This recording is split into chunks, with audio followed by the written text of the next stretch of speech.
আসসালামু আলাইকুম সুপ্রিয় দর্শক, কেমন আছেন সবাই? আশা করি সকলে ভালো আছেন।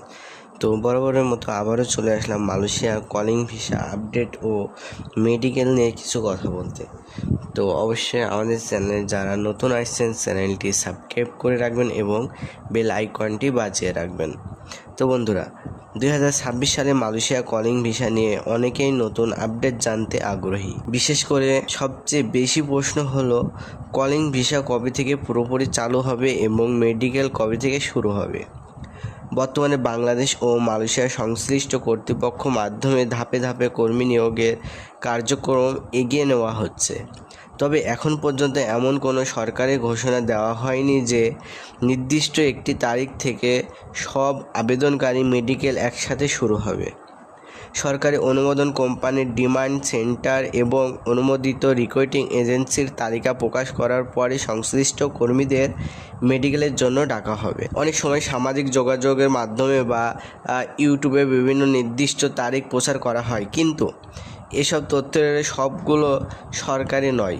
তাই কোনো তারিখে শুনে মেডিকেল করার জন্য টাকা জমা দেওয়া বা পাসপোর্ট জমা দেওয়া উচিত নয়। আপনার নামে কোম্পানির চাহিদাপত্র ও অফিসিয়াল নির্দেশনা এলে তবেই মেডিকেল প্রক্রিয়া শুরু হবে। মেডিকেল পরীক্ষা সাধারণত শারীরিক স্বাস্থ্য পরীক্ষা, বুকের এক্স রে, রক্ত পরীক্ষা, প্রস্রাব পরীক্ষা এবং সংক্রান্ত রোগের পরীক্ষা করা হয়।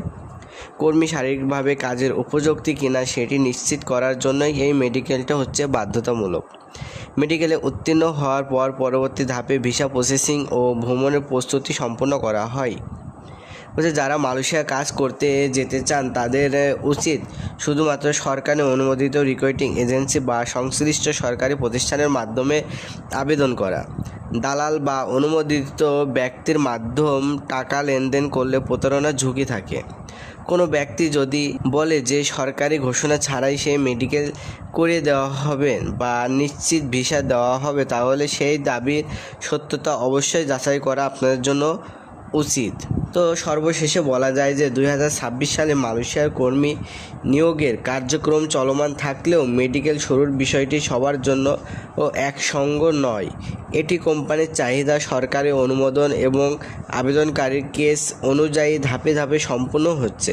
তবে সর্বশেষ তথ্যের জন্য বাংলাদেশ সরকার প্রবাসী কল্যাণ ও বৈদ্যুতিক কর্মসংস্থান মন্ত্রণালয় বরিশাল এবং মালয়েশিয়া ইমিগ্রেশন বিভাগের সরকারি ঘোষণার উপর নির্ভর করে সবচেয়ে নিরাপদ। আর আপনারা দেখা যাচ্ছে বিভিন্ন এজেন্সি দালালের মাধ্যমে যদি যেতে চান, সরকারি নির্দেশনা বাদে যদি তারা নিয়ে যেতে চায় এবং বলে যে মেডিকেল শুরু হয়ে গেছে আপনারা টাকা পয়সা দেন, সেক্ষেত্রে কিন্তু আপনারা বিরত থাকবেন। যদি এক্ষেত্রে আপনারা টাকা পয়সা দিয়ে থাকেন তাহলে যদি কোনো সমস্যার পড়েন, এটা কিন্তু কেউ দায়ভার আপনার নেবে না, এটা আপনার ব্যক্তিগতভাবে কিন্তু বহন করা লাগবে।